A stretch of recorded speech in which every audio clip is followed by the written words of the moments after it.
I have another question related to that. Yesterday you said the Sahaba used to hate the people for the sake of Allah, the people, the person, the sinners, and some people say hate the sin and not the. I didn't say the Sahaba. I say. But go ahead, finish. Yeah. So which one is that? And how do we deal with, say, a person does this stuff, but personality-wise, behavior-wise, he's a nice person. So how do you hate the person and the act?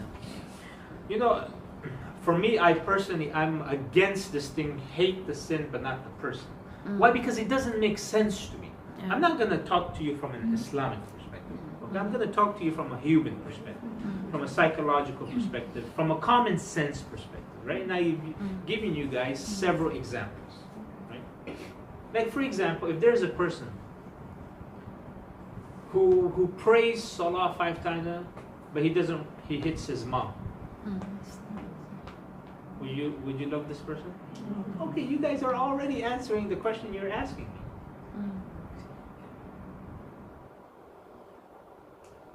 A person, he makes Hajj and gives Corruption. everything, but he kills babies. You know? But that's more obvious. Okay, I'll give you less obvious. Yeah.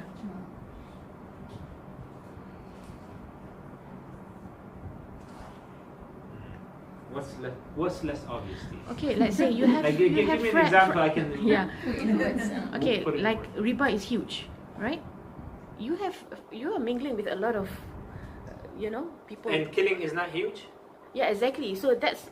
You see. So what I'm asking, how do you hate? No. What how are we supposed to? It's about perception. We're so much into riba. Riba has become the norm. Yeah. If we were so much into killing would be the norm. Yeah. Okay.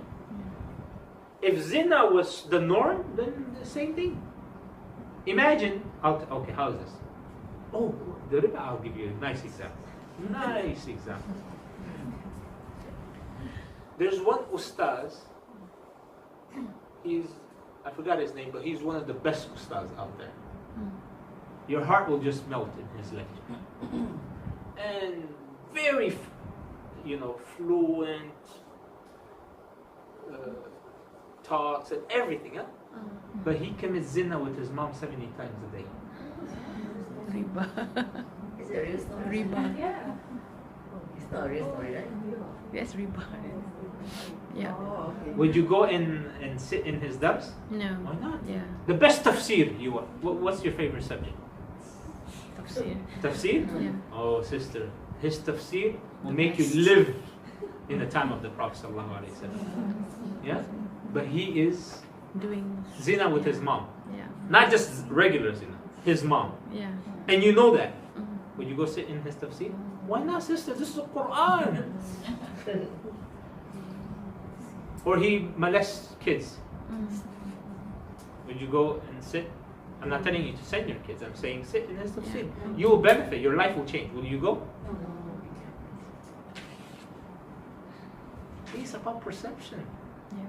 To you, this is okay. To another person, Because you find that when you want to do it for sake of Allah, you find that you have less friends, number one. you have less what? Less friends, definitely. And then you also start to think, this sort of thing. You know one And thing. then you don't know how to, the line between feeling, how do you say, you don't want to have that. Which more of a friend do you want that you know Allah is on your side? Allah, He says, "Ala inna awliya Allahi la khawfun alayhim wa la hum yahzanun." Verily, the friends of Allah, upon them there is no fear and they will not grieve. You lose the whole world and Allah is on your side, you have lost nothing. You have the whole world, but you lost Allah, you've lost everything. You've lost everything. On the day of judgment, those friends, you say, you know what, I did this, I bought those houses for you on riba, I did this haram, I drank with you, I went partying with you, whatever it is, I took off my hijab for you. So you told me, give me some reward so I can go. I didn't pray because I was thinking, what, you guys are gonna make fun of me. Give me one good deed. Save me from this jahannam. Those friends will leave you. I think a better question is, how would you deal? Who's You, yourself. me, my person. How would you deal with your contemporaries? You have drinks with them and maybe do programs and all that, and then you find out what would you do? Other things, maybe corruption, bribery, this that whatever. People who know me, I have a few students who know me for a very long time, and the longest one is Sister Farah, right? Those who know me know I have very little friends. Yeah, I have a set of principles. And those principles, I don't see it in a lot of. Yeah, I believe in being very straightforward, showing one face.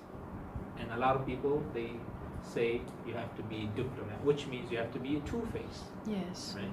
Yeah. And I speak about speaking the truth, even if it goes against the person that is so-called your friend. I've called them out.